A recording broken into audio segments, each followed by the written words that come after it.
Последние новости из Туркменистана. Читайте нас в Телеграме и не забудьте подписаться.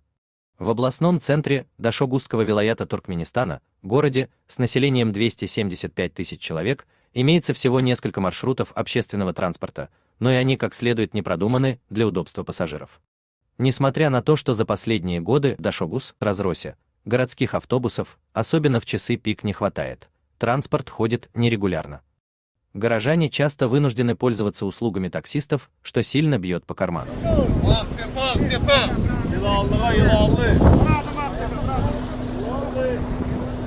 Центром всех автобусных маршрутов является крупнейший рынок вилаята Бай-Базар, расположенный в северной части города.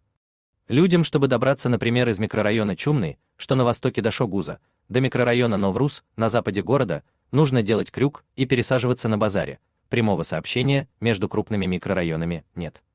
В настоящее время в Дашогузе действуют следующие автобусные маршруты. Номер 2. Микрорайон Джуд-Завод, Бай-Базар, вокзал. Номер 3. Микрорайон Новруз, Новая мечеть, Бай-Базар, вокзал. Номер 6. Район милицейской больницы, Бай-Базар. Маршрут номер 10. Новый микрорайон Гулистан, Бай-Базар. Номер 12. Бай-Базар, военкомат, район Чумный.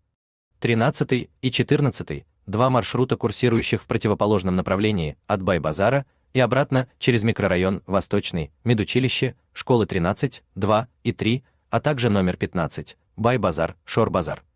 Раньше в городе также имелся удобный 9-й маршрут, но его отменили. Он пролегал через два базара, микрорайон Новруз и улицу Гераглы.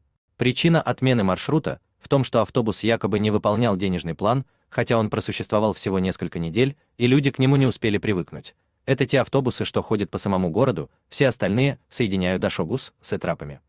Проезд по городу стоит полманата. Заплатить можно как наличными, так и приобрести пластиковый проездной и пополнять его. Положить деньги на карту можно только на почте в центре города, куда ходит лишь один маршрут. Пополнение онлайн не предусмотрено, именно поэтому многие люди расплачиваются наличными. Дети пользуются проездными за 2 маната в месяц, а пенсионеры за 1 манат. Чтобы купить пенсионный проездной, нужно предъявить паспорт и пенсионное удостоверение. При этом проездной не является именным, поэтому пользоваться им может кто угодно. Сбои в движении городского транспорта наблюдаются в утренние и вечерние часы пик. Именно тогда, когда людям надо ехать на работу, и с работы автобусов не бывает, люди вынуждены платить за такси от 3 до 5 манатов, в зависимости от расстояния и времени суток. При этом, например, весьма популярный у горожан маршрут номер 3 обслуживает всего один автобус, его приходится ждать на остановках по часу. А иногда тройка и вовсе не выходит на линию.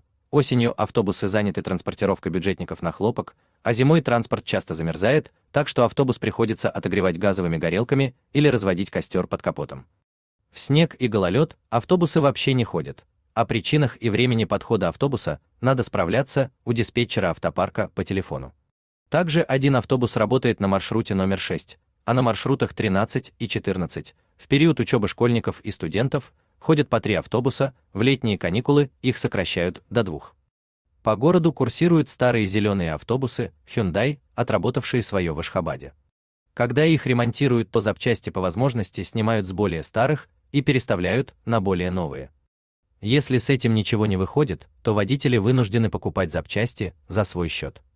При этом каждый водитель, выехавший с утра из автопарка с путевым листом, обязан к вечеру выполнить денежный план. Если автобус сломался и не мог перевозить пассажиров, то это никого не волнует. На таких условиях мало кто хочет работать. Ко всему прочему, водители обязаны носить белые рубашки и национальные тюбетейки даже в жару без кондиционера. На всех остановках развешаны объявления о вакансиях водителей, но преодолеть дефицит кадров не удается. Но проблема не только в нехватке самих автобусов и водителей. Городу необходимы и новые маршруты. За последние годы в Дашогузе появились целые новые районы, а существовавшие раньше сильно разрослись. Например, в южной части города, вдоль дороги, ведущей в аэропорт, появились такие новые объекты, как Центр онкологии, областная больница, сельхозинститут, новый стадион, гостиница Дашогуз, дворец бракосочетаний и ипподром, но добраться до них можно только на такси. При планировании работы автобусного парка совершенно не учитывается расширение города. Раньше, скажем, микрорайон Новрус был застроен в основном малоэтажными домами.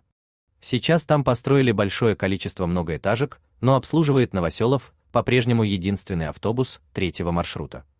В Дашогузе нет частных автобусных перевозок. Все маршруты в городе обслуживают государственные машины с номерами зеленого цвета.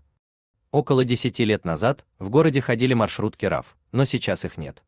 Точно так же в 2022 году частные автобусы пропали в Туркменабаде, а в конце 2023-го государство перестало выдавать патенты владельцам частных маршруток, которые ездят из Ашхабада в Этрапы Ахалского вилаята.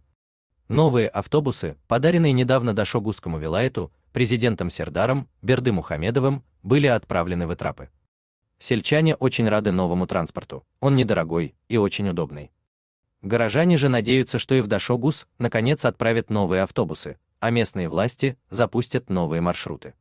Хотите сообщить интересную новость? Напишите нам в секретном чате Телеграма. Мы никогда не раскрываем свои источники и гарантируем полную анонимность. Нравится то, что делаем? Поддержите нашу работу, становитесь спонсорами.